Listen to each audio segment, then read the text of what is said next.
Pasok na muna ako sa kwarto. Jen, ikaw, saan ka nagpunta? Inutusan lang kita magdala ng paninda sa bayan kung saan ka pa yata nagpunta. Pasensya na po kay tita. Tinulungan ko lang po yung matanda kanina kaya natagalan po ako umuwi. Lahat na lang yata tinutulungan mo. Santo ka ba? Hindi naman po sa ganun, tita. Sige na, umalis ka na sa harap ko. Lalo lang umiinit yung ulo ko. Pareho lang kayo ng tito mo. Sakit sa ulo. Sige po, tita.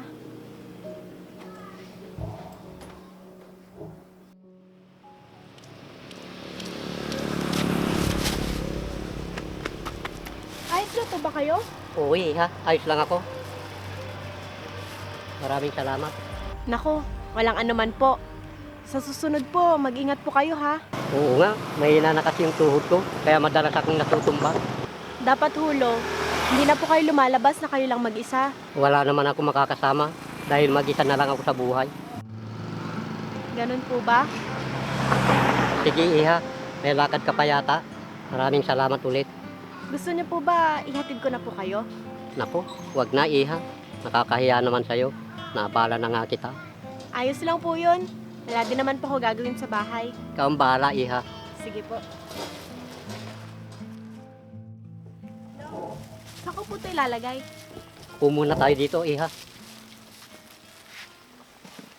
Maraming salamat Iha. Gusto mo bang magmerienda muna? Naku, wag na po. Busog pa naman po ako. Saglit lang Iha, kukuha lang ako ng merienda.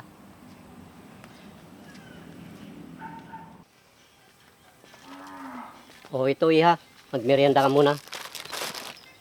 Naku, dapat po hindi na po kayo nag-abala, Lolo. Nakakahiya kasi sa'yo dahil naabala pa kita. Ayos lang po yun. Masaya po ako at nakakatulong po ako sa iba. Ang bait mo naman Iha. Napakaswerte ng magulang mo dahil may anak silang kagaya mo. Ulila na po ako. Naku, pasensya ka na Iha. Anong nangyari sa mga magulang mo? Na-aksidente po sila nung 10 taong gulang pa lang po ako. Naku, ganun ba? Eh sino naman ang kasama mo sa bahay nyo? Nakikitira lang po ako sa bahay ng tita ko. Sayang naman Iha at maagang nawalang mga magulang mo. Kahit naman po wala na sila, di ko pa rin po nakakalimutan yung mga magagandang asal na itinuro po nila sa akin nung nabubuhay pa po sila. Sigurado ako, masaya ang mga magulang mo sa langit. Dahil kahit wala sila dito sa mundo, lumaki ka na isang mabuting bata. Sige po, Lolo. Mauna na po ako sa inyo. Baka hinahanap na po ako ni tita. Sige Iha, maraming salamat ulit sa'yo.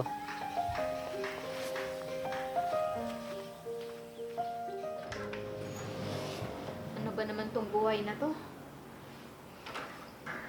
Mano po, tita? Bakit po? May problema po ba? Yung magaling mong tito, lasing na naman. Tita, nadala ko na po pala sa palengke yung mga paninda. Sasabihin pa niya sa akin, hindi siya lasing. Eh halos gumapang na siya, pauwi kanina. Laging napapatagay ang dahilan niya sa akin. Tita, pasok na muna ako sa kwarto. Jen, ikaw, saan ka nagpunta? Inutusan lang kita magdala ng paninda sa bayan kung saan ka pa yata nagpunta. Pasensya na po kay tita. Tinulungan ko lang po yung matanda kanina kaya natagalan po ako umuwi. Lahat na lang yata tinutulungan mo. Santo ka ba? Hindi naman po sa ganun, tita. Sige na, umalis ka na sa harap ko. Lalo lang umiinit yung ulo ko. Pareho lang kayo ng tito mo. Sakit sa ulo. Sige po, tita.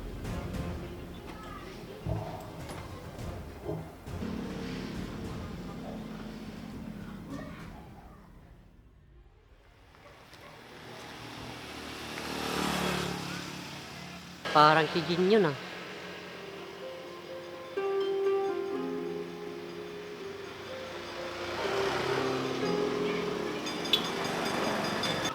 Iha, Olo, ano pong ginagawa niyo dito? dito tayo Iha.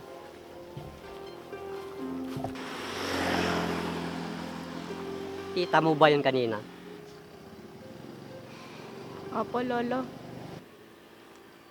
Lagi ka bang sinasaktan ng tita mo? Kapag hindi ko po nasusunod yung mga utos niya, nagagalit po siya agad sa akin. Bakit hindi ka na lang umalis? Wala ka bang kamag-anak na pwedeng puntahan? Ayos lang po yun, Lo. Ang importante po, pinakain at kinupkup po nila ako. Sila na rin po kasi tinuring kong pamilya simula nung nawala si nanay at tatay. Pero lagi mo na lang bang titiisin ang pananakit sa'yo at pagmamaltrato? Kung may pagkakataon ba na may malilipatan ka, aalis ka ba sa kanila?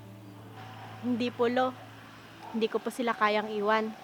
Wala po kasing anak sila, tita, kaya ako na lang din po inaasahan nila pag tumanda sila. Napakabuti ng puso mo, Iha. Sana makita ng kita mo yun. Alam ko naman po na kahit ganun sila sa akin, mahal nila ako. Kaya hindi ko po sila iiwan, Lo. Sa kabila ng kamali ang ginawa nila sa'yo, napaka-positibo mo pa rin bata. Maswerte ang tita mo dahil ikaw ang naging pamangkin niya.